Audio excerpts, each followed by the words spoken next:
Positioning. Chapter 6. Positioning of a leader. Companies like Avis and 7-Up found viable alternative positions to marketing leaders. But most companies don't want to be an also-ran, successful, or not. They want to be a leader like Hertz or Coke. So how do you get to be the leader? Actually, it's quite simple. Remember Charles Lindbergh and Neil Armstrong. You just get there firstest with the mostest. Establishing leadership. History shows that the first brand into the brain, on the average, gets twice the long-term market share of the number 2 brand and twice again as much as the number 3 brand. And the relationships are not easily changed. The leader brand in category after category outsells the number 2 brand by a wide margin. Hertz outsells Avis, General Motors outsells Ford, Goodyear outsells Firestone, McDonald's outsells Burger King, General Electric outsells Westinghouse. Many marketing experts overlook the enormous advantages of being first. Too often they attribute successes like Kodak and IBM and Coke to marketing acumen. The failures of leaders.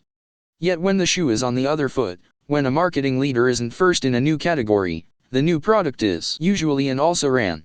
Coca-Cola is a gigantic company compared with Dr. Pepper. Yet when Coke introduced a competitive product, Mr. Pibb, even the immense resources of the Atlanta giant couldn't put much of a dent in Dr. Pepper's sales. Mr. Pibb remains a poor second. IBM is a much bigger company than Xerox and has awesome resources of technology, workforce, and money. Yet what happened when IBM introduced a line of copiers competitive with those of Xerox? Not much. Xerox still has a share of the copier market several times that of IBM. And supposedly Kodak was going to cream Polaroid when the Rochester Colossus got into the instant camera business. Far from it. Kodak managed to take only a small share, at the expense of a substantial loss in its conventional camera business. Almost all the advantages accrue to the leader. In the absence of any strong reasons to the contrary. Consumers will probably select the same brand for their next purchase as they selected for their last purchase. Stores are more likely to stock the leading brands. The larger, more successful companies usually have the first pick of outstanding college graduates. In fact, they usually attract more and better employees. At almost every step of the way, the leading brand has the advantage. On an airplane flight, for example, the airline will often stock one brand of cola, one brand of ginger ale, one brand of beer, etc.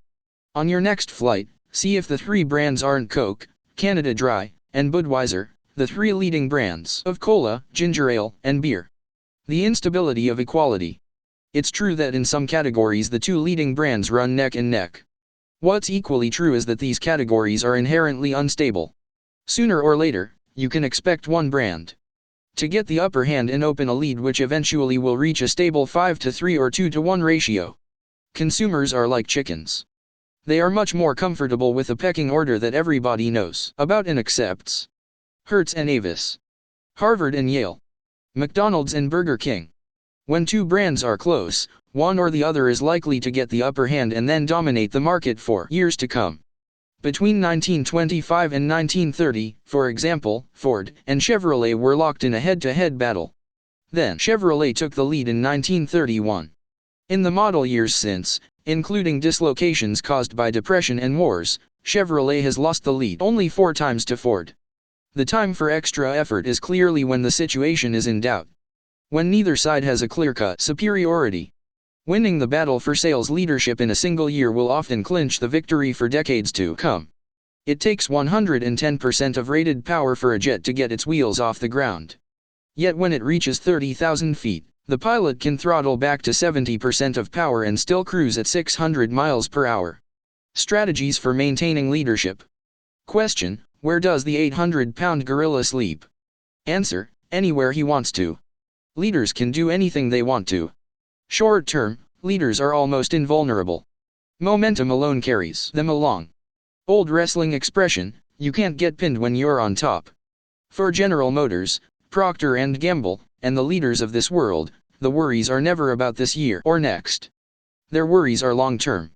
What's going to happen 5 years from now? 10 years from now? Leaders should use their short-term flexibility to assure themselves of a stable long-term future. As a matter of fact, the marketing leader is usually the one who moves the ladder into the mind with his or her brand nailed to the one and only rung. Once there, what should leaders do and not do? What not to do. As long as a company owns the position, there's no point in running advertisements that repeat the obvious. We're no one is a typical example. Much better is to enhance the product category in the prospect's mind. IBM's advertising usually ignores competition and sells the value of computers. All computers, not just the company's types. Why isn't it a good idea to run advertising that says, "We're no one"? The reason is psychological. Either the prospect knows you are number one and wonders why you are so insecure that you have to say so. Or the prospect doesn't know you are number one. If not, why not? Maybe you have defined your leadership in your own terms and not the prospect's terms. Unfortunately, that just won't work. You can't build a leadership position on your own terms. The best-selling under $1000 high-fidelity system east of the Mississippi. You have to build a leadership position in the prospect's terms. What to do? The real thing.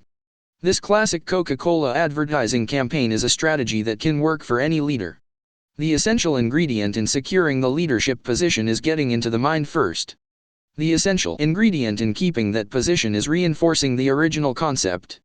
Coca-Cola is the standard by which all others are judged. In contrast, everything else is an imitation of the real thing. This is not the same as saying we're no one. The largest brand could be the largest seller because it has a lower price, it is available in more outlets, etc. But the real thing, like a first love, will always occupy a special place in the prospect's mind. We invented the product. A powerful motivating force behind Xerox copiers. Polaroid cameras. Zippo lighters. Covering all bets. Unfortunately, leaders often read their own advertising so avidly they end up thinking they can do no wrong. So, when a competitor introduces a new product or a new feature, the tendency is to poo-poo the development.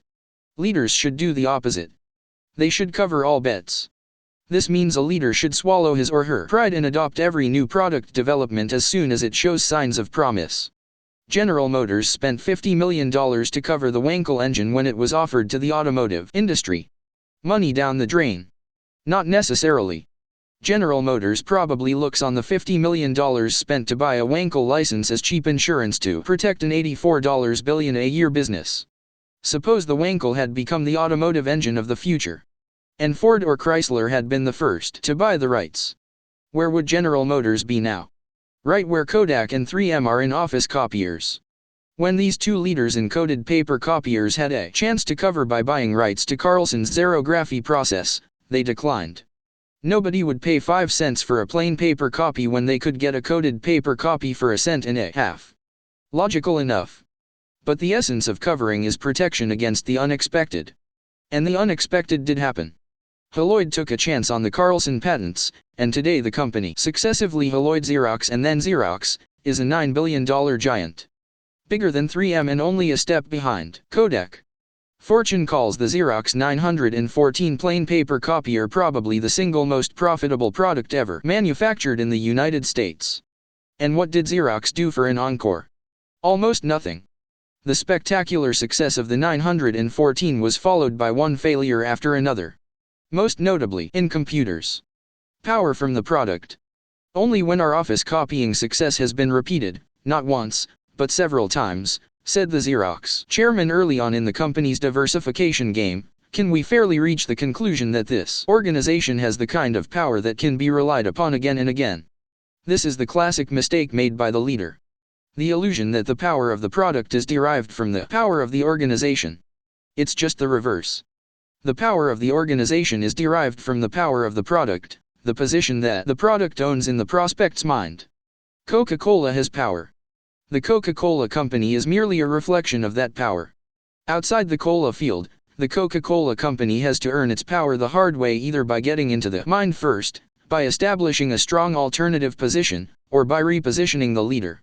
So Coca-Cola's Mr. Pibb runs a poor second to Dr. Pepper, and all the power of the Coca-Cola Company can't do much about it. So, too, with Xerox. The power is in the position that Xerox owns in the mind. Xerox means copier. Xerox owns the copier position because it got into the mind first and then exploited that copier position by a massive marketing program. But in computers, office duplicators, word processors, and other products, Xerox starts at ground zero. Xerox has obviously tried to duplicate its copier success in other fields. But it has apparently forgotten one essential element of the 914 program.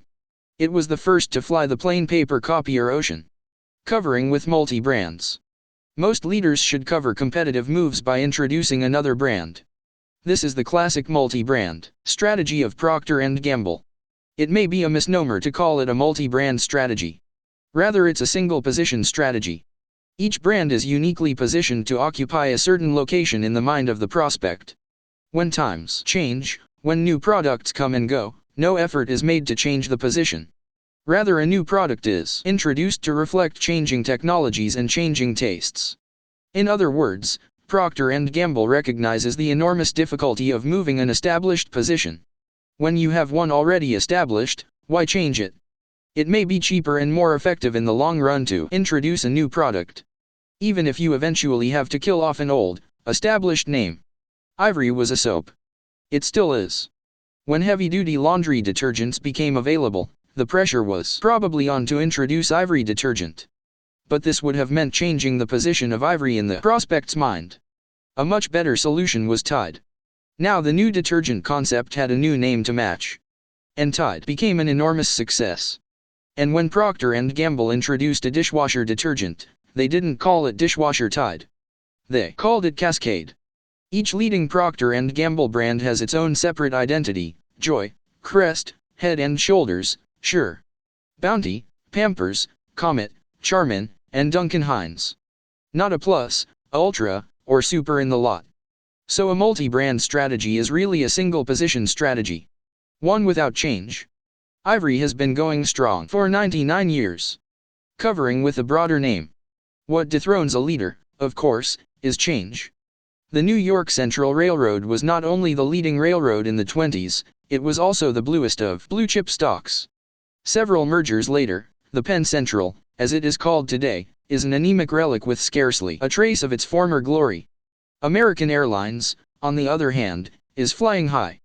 The covering move for the New York Central, of course, would have been to open an airline division at an early stage in the game. What? You want us to start an airline to take business away from our railroad? Over my dead body we will. The pure covering move is often difficult to sell internally. Management often sees the new product or service as a competitor rather than as an opportunity. Sometimes a name change will help bridge the gap from one era to the next. By broadening the name, you can allow the company to make the mental transition.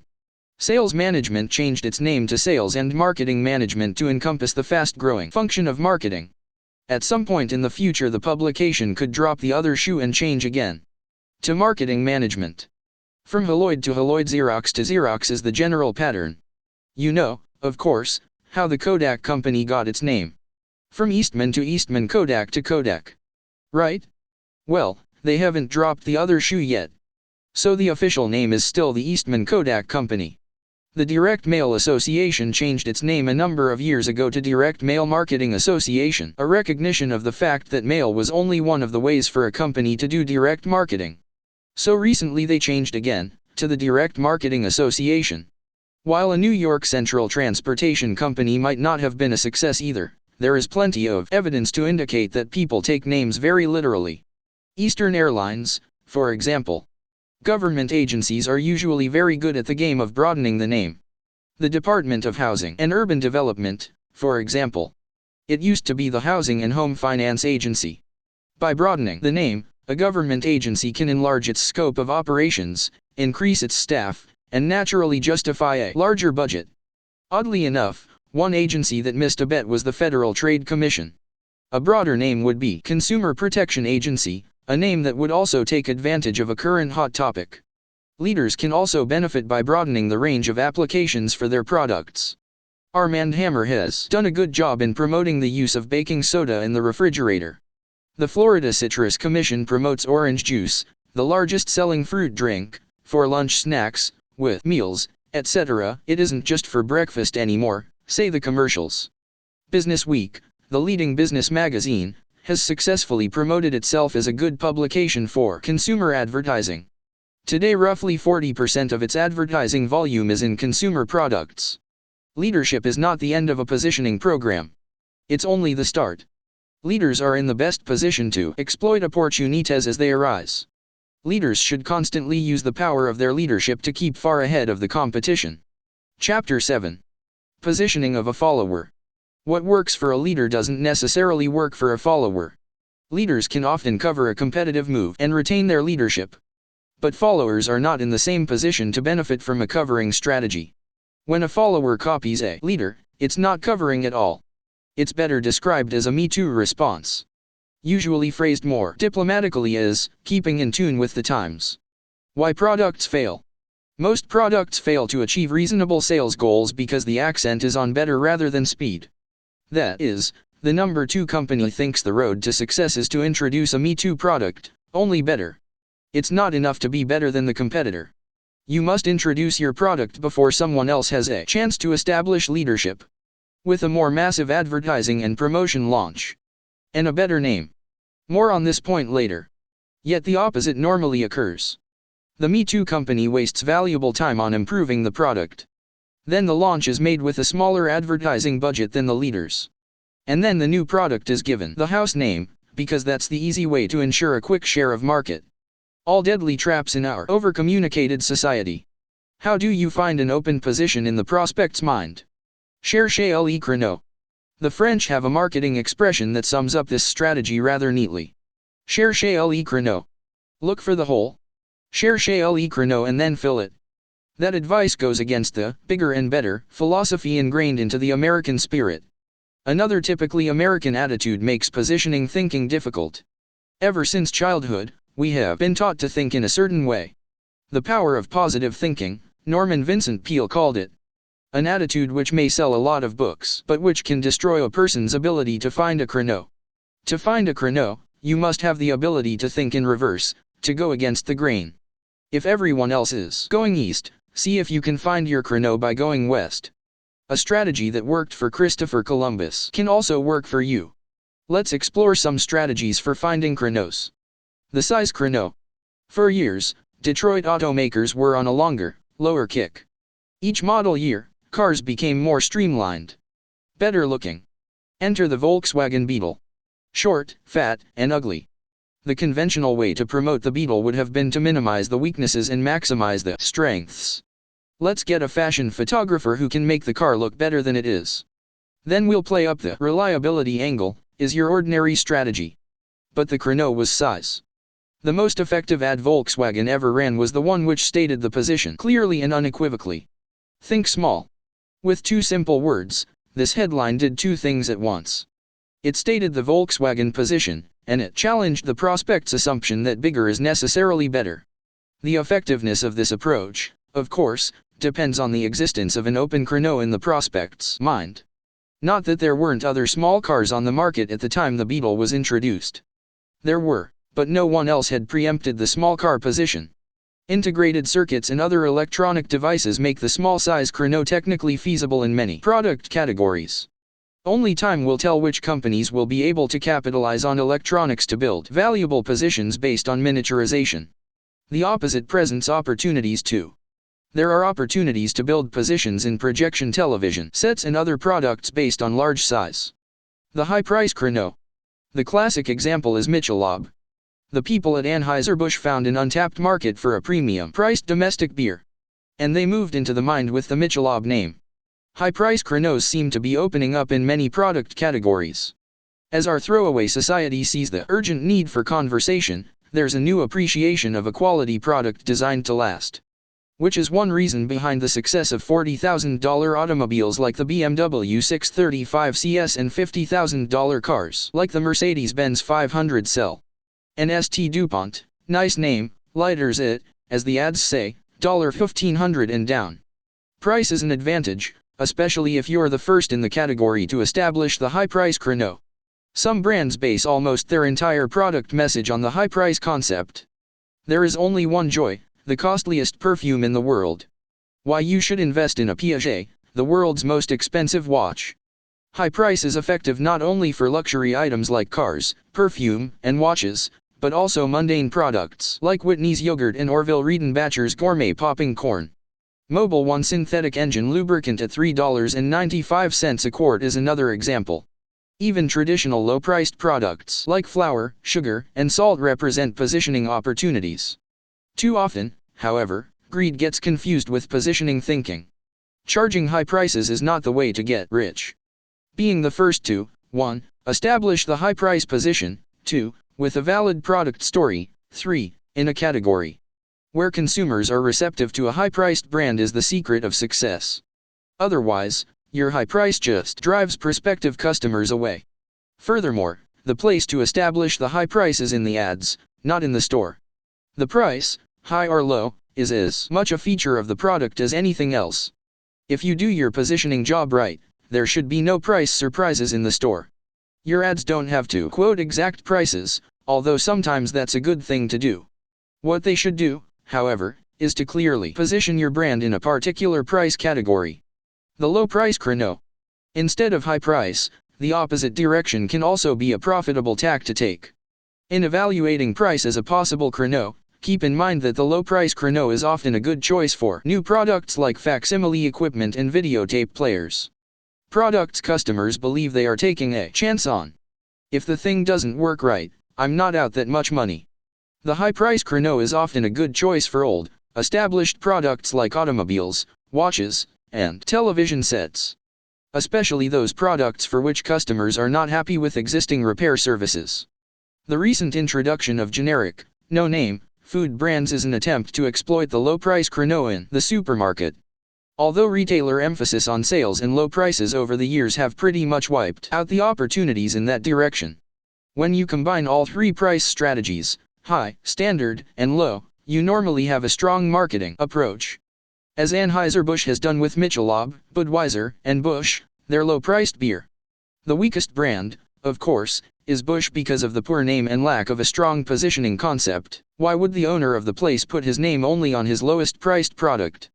A better name for a low-priced beer is Old Milwaukee, which leads its category in sales. Other effective chronos. Sex is one.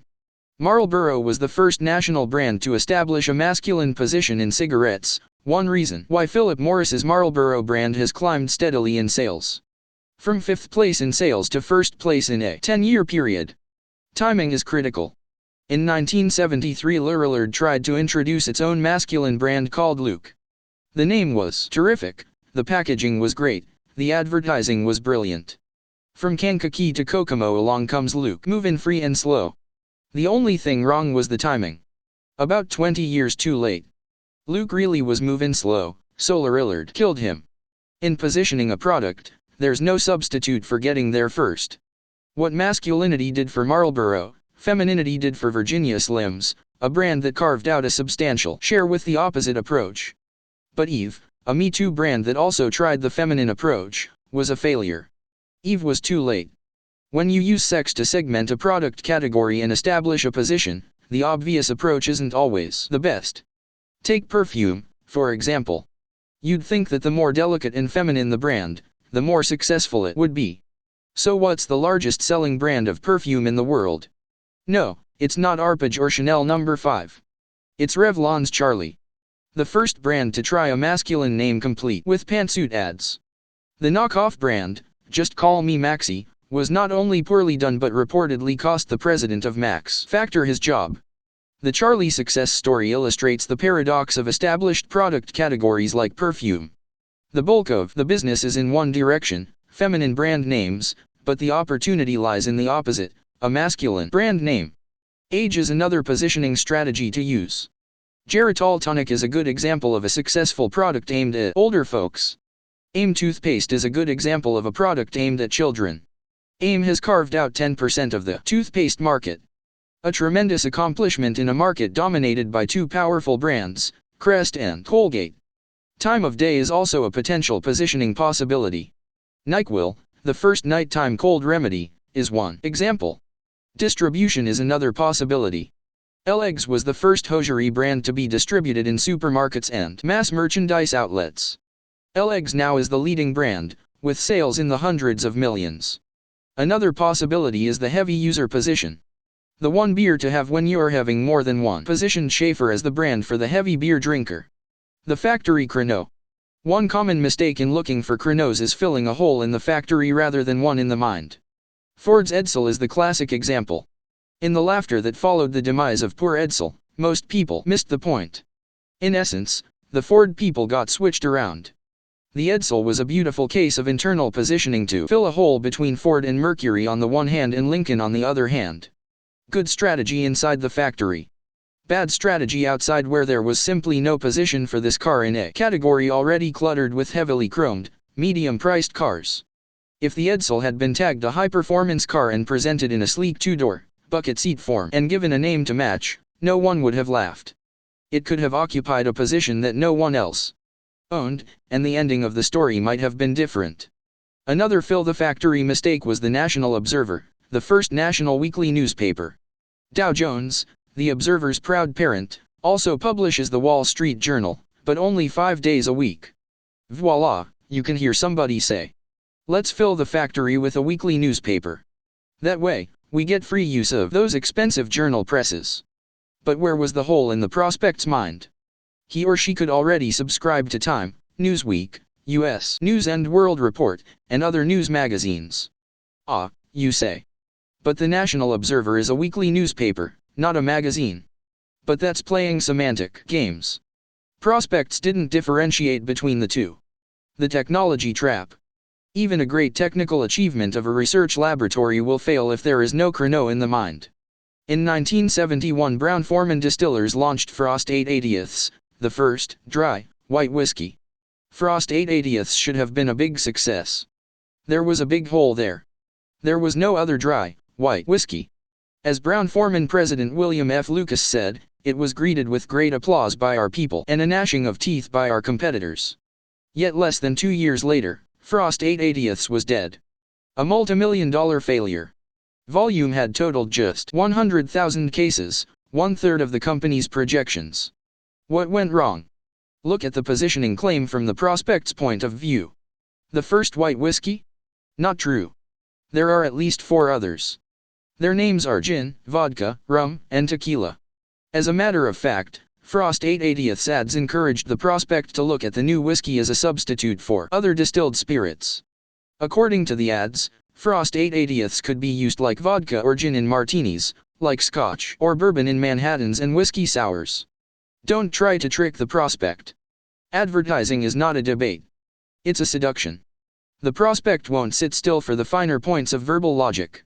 As the politician said, "If it looks like a duck and walks like a duck, I say it's a duck." The everybody trap. Some marketing people reject the cherchez le chrono concept. They don't want to be tied down to a specific position because they believe it limits their sales or their opportunities. They want to be all things to all people. Years ago, when there were a lot fewer brands and a lot less advertising, it made sense to try to appeal to everybody. In politics, it used to be suicide for a politician to take a strong position on anything. Don't step on anybody's toes. But today, in the product arena and in the political arena, you have to have a position. There are too many competitors out there. You can't win by not making enemies, by being everything to everybody. To win in today's competitive environment, you have to go out and make friends, carve out a specific niche in the market. Even if you lose a few doing so. Today, the everybody trap may keep you afloat if you are already in office or already own a substantial share of market. But it's deadly if you want to build a position from nowhere.